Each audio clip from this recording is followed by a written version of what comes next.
What's up, friends and viewers? This is Hangus with TGN, and welcome back to the weekly gaming news show. I read some of your guys' comments in the last video, and if you want to spice things up, let's break out the hot sauce, shall we? Let's get into today's news. The launch of the 3DS might not have been the firestorm of amazement that Nintendo was looking for, well, at least not in America. In fact, you could probably call the overall reaction tepid, but that little handheld is not a failure. Far from it, actually. According to Nintendo, the 3DS has sold over 5 million units in Japan. The device reached this mark 52 weeks after its release.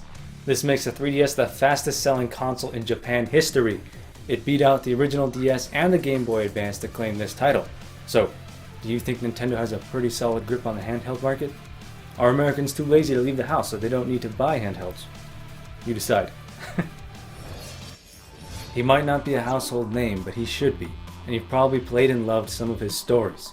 Drew Karpyshyn, lead writer for BioWare, has decided to leave the company to work on non-video game related projects, including Children of Fire, his first original fantasy series.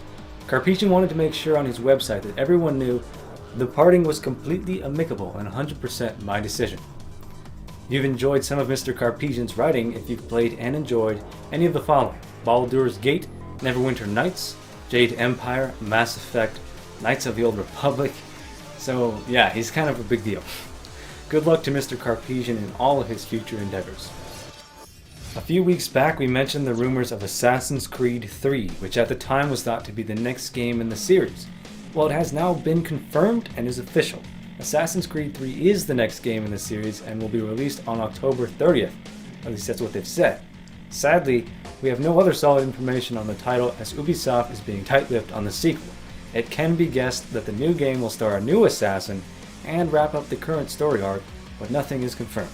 As always, we'll keep you updated on this news as it develops. In Rift's 7th major update, they added in player marriages, and after recently going free-to-play, decided they were going to go for a world record. Most in-game marriages in a 24-hour period.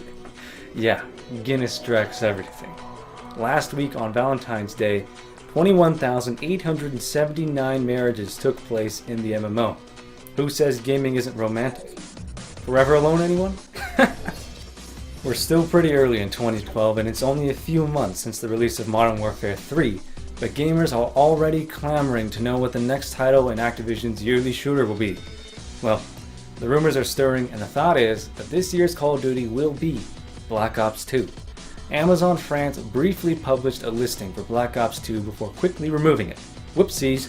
This, coupled with Activision's recent acquisition of BlackOps2.com, are leading many to believe that it will be the next game in the acclaimed series. No word from Activision on this issue, but we will be sure to keep you posted. Are you running out of things to do in Skyrim? Probably not, but that doesn't mean you aren't interested in what's next for the massive RPG. Bethesda's Todd Howard told Kotaku that they were taking a new approach to downloadable content. They were going to take a little longer, put a little more meat on them so they feel more like expansion packs rather than traditional DLC. But while he didn't say it, I have the feeling horse armor isn't on the table. He did say that the release gap will be bigger, so they're planning to put little things out for free in between. For example, the high-res texture pack for PC.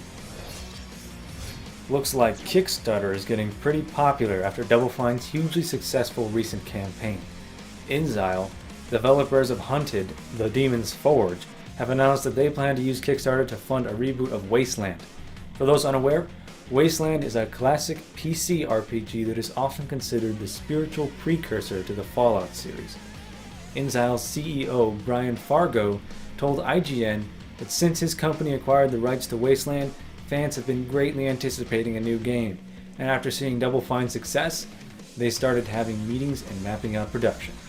More on this as we find out. This brings us to our community question of the day. What do you think of community-funded projects, whether it be through Kickstarter or some other site? Is it a whole new era in game development, or simply another route for developers? Let us know in the comments below. That does it for me, guys. Thanks for watching, and we'll see you next week. Bye-bye.